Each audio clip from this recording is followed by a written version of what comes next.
IAS institute నిర్వహిస్తున్న all India scholarship exam pass అవ్వండి. 2 years ఫీజులో 50% మాత్రమే పే చేయండి. పాఠాలు చక్కగా బోధించవలసిన బాధ్యత ఆమెది. నేటి బాలల్ని రేపటి పౌరులుగా, విద్యావంతులుగా, ఉద్యోగులుగా తీర్చిదిద్దాల్సిన స్థానంలో ఉంది. తప్పు చేయకూడదు అని చెప్పాల్సిన ఆమె తప్పుటడుగులు వేసింది. ప్రేమలో పడి పెళ్లి చేసుకుంది. దాంట్లో తప్పేముంది అని మీరు అనుకోవచ్చు. ఉపాధ్యాయులకు మనసుండదా, ప్రేమలో పడరా, పెళ్లి చేసుకోరా అని మీకు డౌట్ రావచ్చు. కానీ ఈ మేడం గారు కొంచెం డిఫరెంట్. ఆమె ఏం చేశారో తెలిస్తే మీరు కూడా ఇదేం బుద్ధి అని తిడతారు.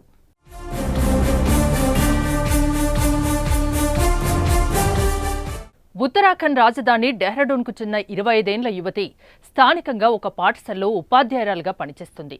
ఆమెకు సోషల్ మీడియా ద్వారా మీరట్కు చెందిన 16 ఏళ్ల ఒక బాలుడు పరిచయమయ్యాడు. బడిలో పాఠాలు చెప్పే ఆమె బాలుడికి ప్రేమ పాఠాలు బోధించింది. అబ్బాయి నెంబర్ తీసుకొని మాటలు కలిపి ముగ్గులోకి దించింది. మెల్లగా లవ్ ట్రాక్ ఎక్కించింది. మేడం మాయలో పడి బాలుడు కూడా ఆమెతో పీకల్లోతు ప్రేమలో కూరుకుపోయాడు. ఒకరిని విడిచి ఒకరు ఉండలేనంత మారిపోయింది వారి బంధం. దాంతో వారిద్దరూ పెళ్లి చేసుకోవాలని నిర్ణయించుకున్నారు.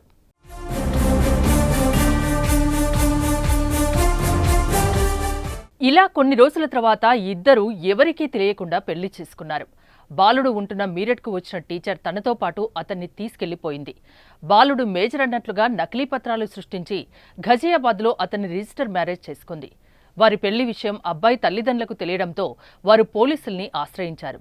ప్రస్తుతం ఈ వ్యవహారంపై పోలీసులు దర్యాప్తు చేస్తున్నారు.